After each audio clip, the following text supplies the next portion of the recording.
this other one. It's the library. Pantry. Hats, socks, and gloves. Okay, let's see.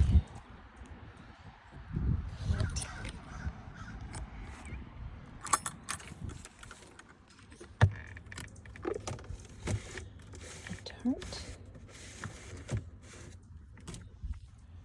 The tart in there. And hopefully somebody will come check it soon. Alright.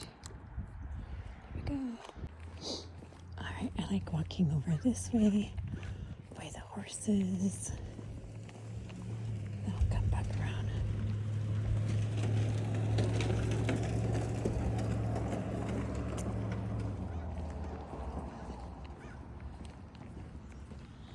Such a pretty view. I can see the water.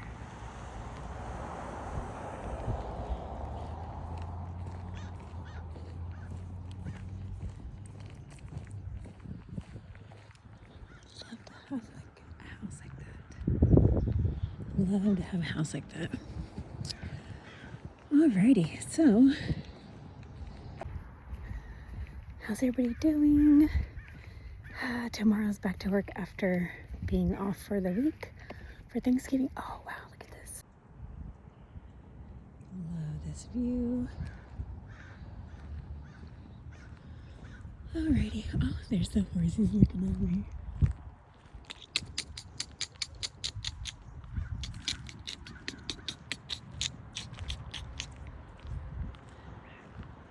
Horsies.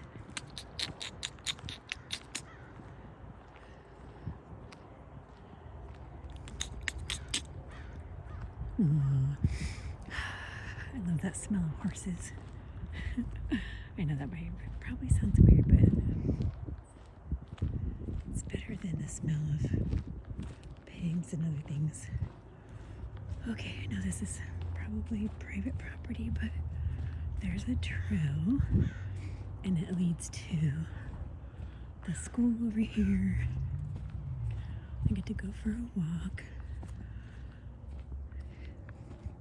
I'm trying to think of all the topics that people have asked me to cover. And I will tell you, maintenance was always a mystery. And I'm sure a lot of you guys are also like kind of afraid of what does maintenance look like? Are we going to be able to sustain this lifestyle? Oh, look at that. Ooh. Oh, it's such a blessing to have our daughter have a job over here and living over here. Oh, look at that. Wow. And this way we get to come over here on the weekends. And I love walking over here. The smell of these trees, they're like cypress or eucalyptus, sycamore trees. I love the smell. And there's just such a variety of houses over here. Oh, I see a little Frenchie. Alright, I just paused because I was passing some people and they had two doggies, so I had to stop and say hi. And one of them started coming towards me to get a pet. They wanted me to give it attention and say hi. So yeah, anyway, maintenance is definitely a mystery.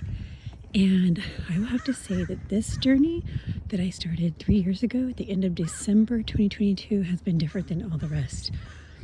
In case you're not aware or you're new here, in the mid-August of 2022, those crows are crazy.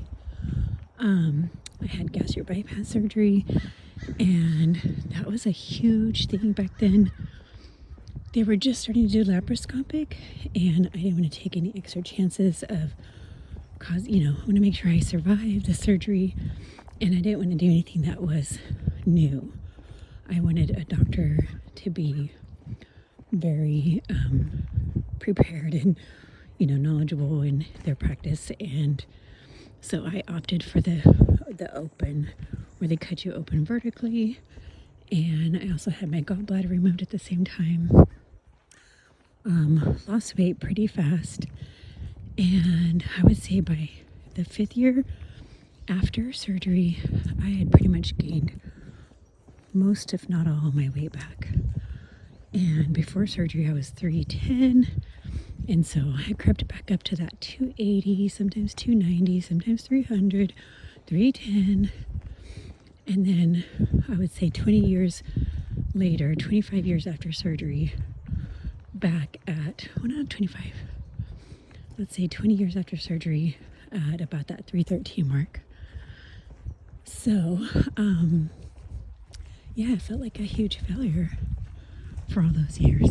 You know, here I took this big risk, convinced my family that I was going to be good at this and make the changes. But those old habits came back. My mind, and somebody told me, a wise lady said, until you fix what's in here in your brain, nothing's going to work. Now that could mean a lot of things. That could be therapy. That's definitely needed. But think about like how our brains crave things. Like when you have childhood trauma, your brain naturally wants to go back to that chaos or whatever happened. A lot of times we have chaos. Hi, kitty, kitty, kitty. You're cutie. A lot of times when you have chaos as a child, that's what your brain knows, and it feels comfortable going back to that state of chaos. Weird, I know. Sounds, unless you know about the psychology of it all, it does sound really weird. But, yeah, it's definitely one of those things that our brain goes back to habits. It doesn't like to change. And also, whenever we're losing weight, our bodies are like, hey, you're trying to starve me. And it wants to hold on to weight. So, I am so thankful that a scientist came up with replicating the peptides that the body, the brain, and the stomach create. Like we know we have the ghrelin hormones in our stomach that causes the body to know when it's full. It gives us that hunger sensation and lets us know when we're full. Ghrelin. And sometimes we have overactive ghrelin. Metabolisms have different speeds. Like sometimes we have a good active metabolism, sometimes we have a slow metabolism. And then we have food cravings, craving food, having that food noise. Most people are, food noise is kind of a newer term in the last 3 years or 2 years. No, I guess I'd say 3 years. But we all know about food cravings. When you always think about, what am I going to have for my next meal? What am I going to prepare? Like, is it time to eat yet? I remember as a teenager, I wasn't even that overweight. I probably had like 30 pounds that I could lose. And I had my mom help me do a 1,000-calorie diet. And I'm going to tell you, I definitely was always thinking about, when do we get to eat next? When's the next meal? And so, yeah, GLP1s help to take away that food noise, those food cravings, and help us to be like other people whose bodies like regulate their metabolic system is normal.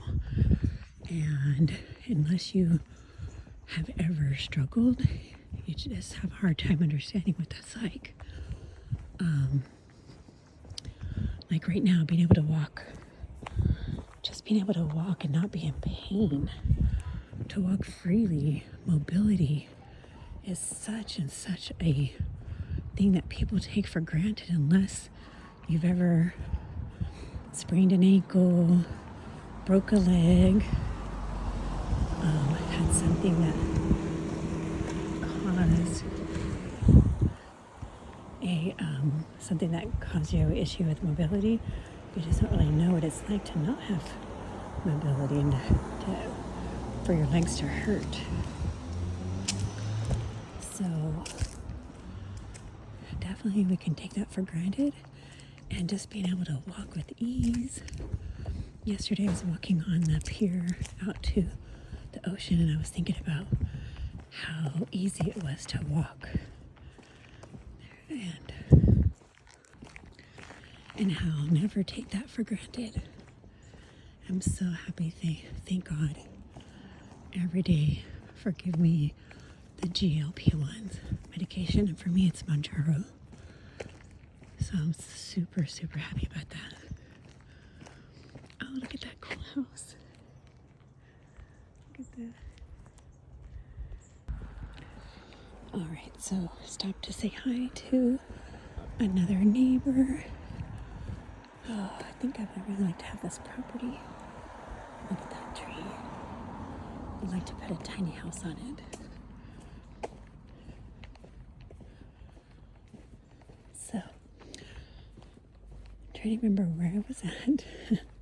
But I'm so thankful for GLP-1s and helping us just to feel normal and to be able to lose weight without having to white knuckle it all the time.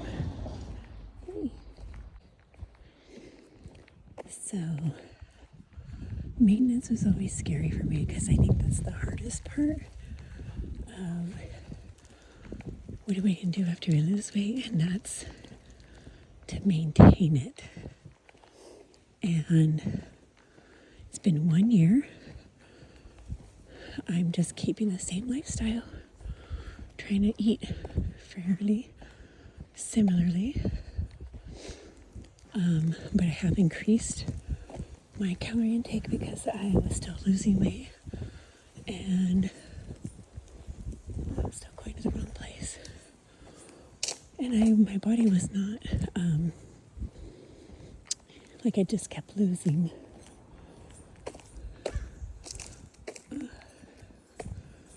Keep going the wrong street.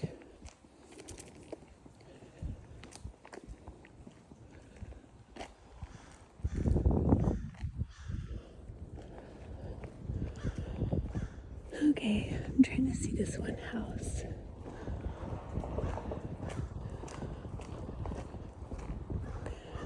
So my encouragement to you is just keep doing what you've learned to do during your journey, and make sure you do your cardio.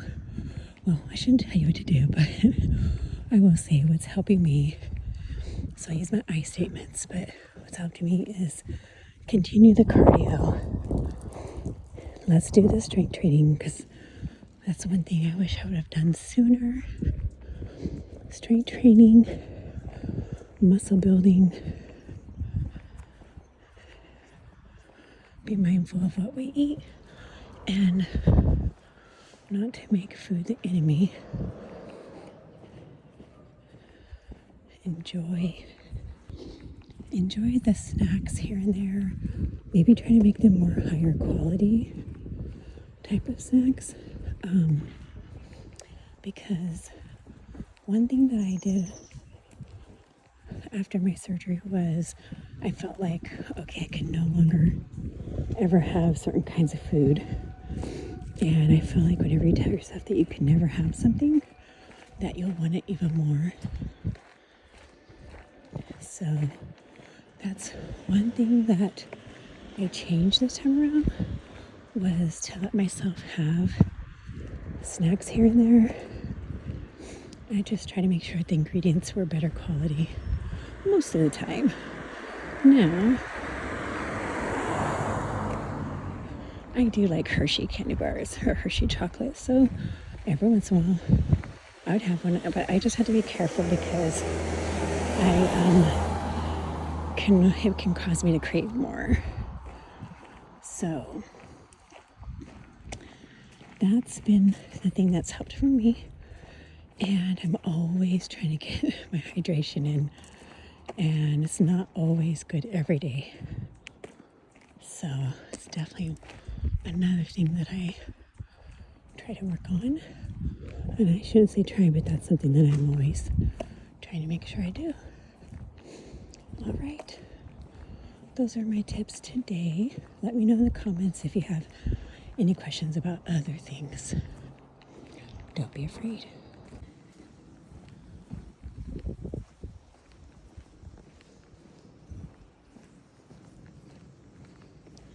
Such a nice place to walk.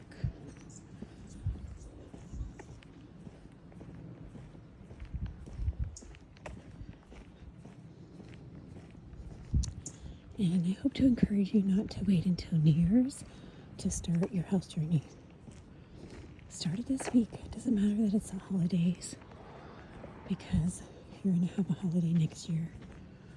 And now's the time to learn, how do we manage? Like, we don't need to not eat the things that we like, but how do we eat less, add in some movement, and balance it all.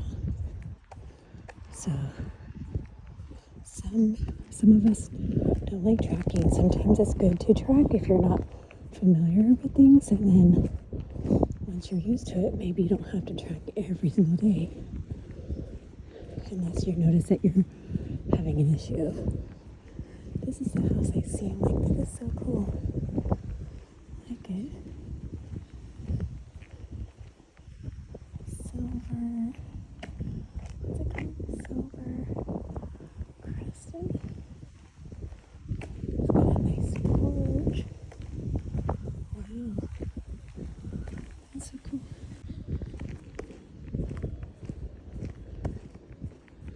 So if you're contemplating starting a health journey, don't wait until January 1. Don't make another resolution that you're worried about failing. That's so pretty too. But just start today. And if you mess up one day, it's okay. Don't wait until Monday. Just get back up on the next meal. Continue your habits. Get a routine. For me, my routine starts in the morning. I make a greens drink with collagen, trim-fed,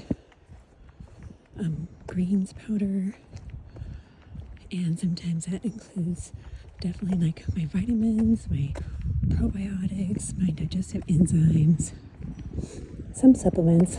I find that supplements have really helped to increase my ability to fight off infections and sicknesses. My immune system is much, much stronger now. So that's how my mornings start. Do that on an empty stomach, and then I start making my protein coffee. I like a nice, robust, bold coffee bean that I grind. And then instead of having, check it out. Instead of having creamer, I use protein shake. And I've liked Fairlife, I like Milo, and currently I've been drinking Nuri. I like this chocolate, I like this vanilla. There's a strawberry, but since I'm adding it to my coffee, I use vanilla or chocolate.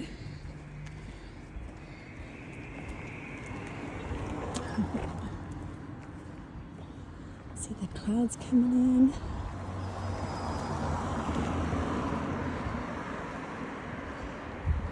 Cute houses.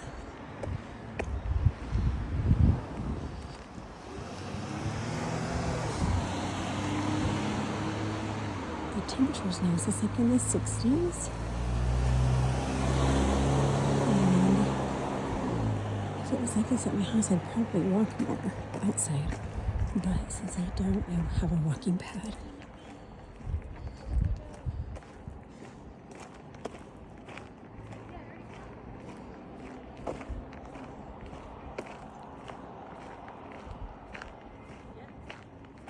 Well, the chimney, the house is so short.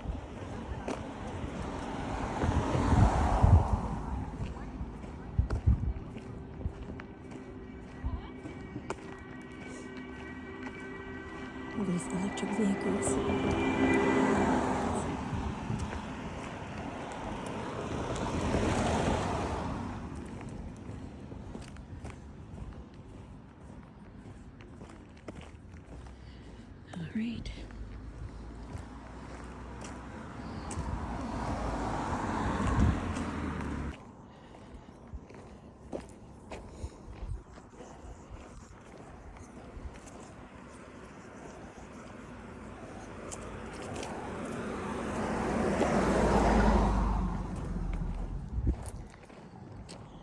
That property's for sale.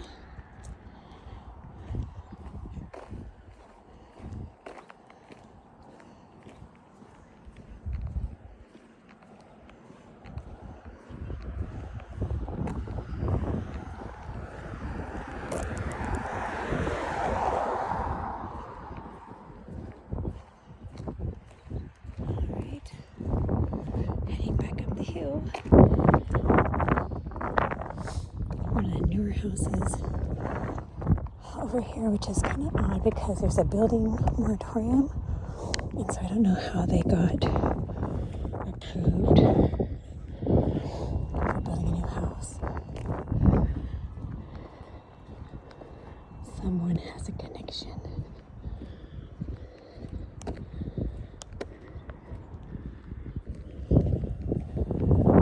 They put in the AstroTurf. Synthetic grass looks nice.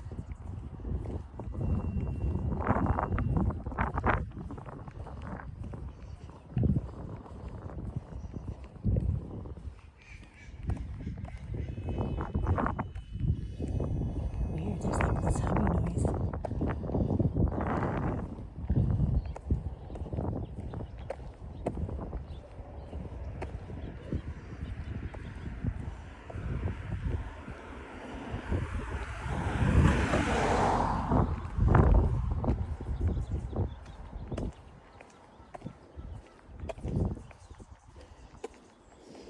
Pretty plants.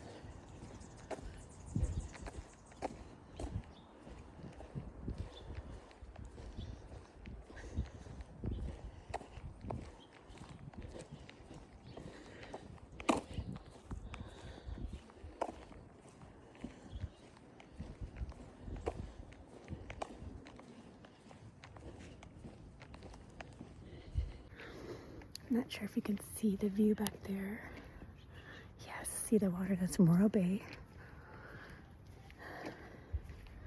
Ooh, it looks like I'm sweating. Glowy. All right, we're almost back at my daughter's house. When I say we, I mean me. I always say we. Uh-oh, this fence is getting like falling over. All right, hope you enjoyed the video. And I'll keep them coming. But I wanted to give you a walking video. I saw DeBossway. She posted a video, and I think she's in Texas. I don't know if she's still in Texas. DeBossway, you can let me know. I'll tag you. And I'm thinking of Joe singing something about walking. I will walk 100 miles and I will walk. Wait, is it 500 or 100? I will walk 500 miles. I will walk 500 miles and I will walk 500 more. Joe has a better voice. I do not have a singing voice anymore. Alright guys, so we're almost at the corner and then we're going to be heading home. So about a 2.5 hour drive. But I want to get my steps in. My husband said, you got your steps in already? We went to the beach. But we didn't do like cardio, like fast walks. So anyway, this is a nice mental health way. I feel so much better whenever I do this. And which goes to show that it definitely activates those endorphins, those feel-good dopamine receptors, right? All right, guys, thank you for being here. Hit the like button, and if you're not subscribed, I hope you will.